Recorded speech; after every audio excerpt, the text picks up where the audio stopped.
मौलाना खान ज़ेब शहीद का तारुफ। मौलाना खान ज़ेब एक जीद आलमदीन, सच्चे आशिक रसूल और इस्लाम के हकीकी पैगाम अमन के दाई थे। वो खैबर पख्तूनख्वा से ताल्लुक़ रखते थे और हमेशा अपने खतबात, बयानात और अवामी इज्तिमाआत में दीन इस्लाम के प्रामन पैगाम को आम करते रहे। उनकी गुफ्तगू में शिद्दत पसंदी या नफ़रत का कोई उन्सुर नहीं होता था, बल्कि वो हमेशा भाईचारे, सब्र और बर्दाश्त की तालीम देते थे।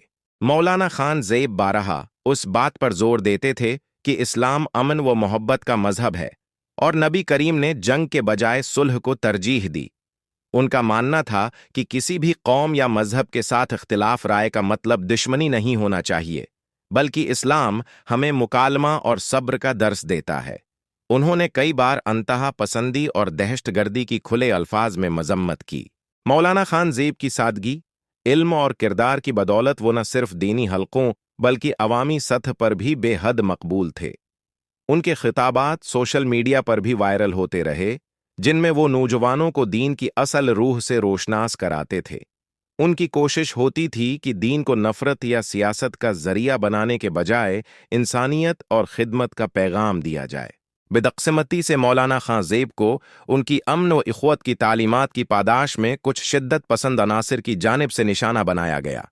हालिया दिनों में उन पर एक जानलेवा हमला किया गया, जिसमें वो शहीद हो गए। इस वाक़ये पर पूरे मुल्क में गम व गस्सा और दुख की लहर दौड़ गई। आवाम, इल्मा और सियासी क़ियादत ने इस वाक़ये की सख्त अल्फाज में मज़म्मत की।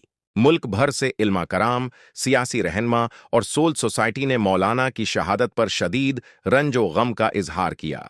उनका कहना था कि ऐसे इल्मा जो नफरत के खिलाफ और अमन के हक में खड़े होते हैं, उनकी आवाज़ को दबाने की कोशिश इस्लाम, पाकिस्तान और इंसानियत सबके खिलाफ है। अवाम ने मुतालिबा किया कि हुकूमत फौरी तौर पर मुजरिमों को गिरफ्तार करके करार वाकई सजा दे। मौलाना खान ज़ेब तो शहीद हो गए, लेकिन उनकी तालीमात और पैगाम हमेशा जिंदा रहेंगे। उनकी तकारीर, दुरूस और अमन की तबलीग आने वाली नस्लों के लिए मुशाले राह है।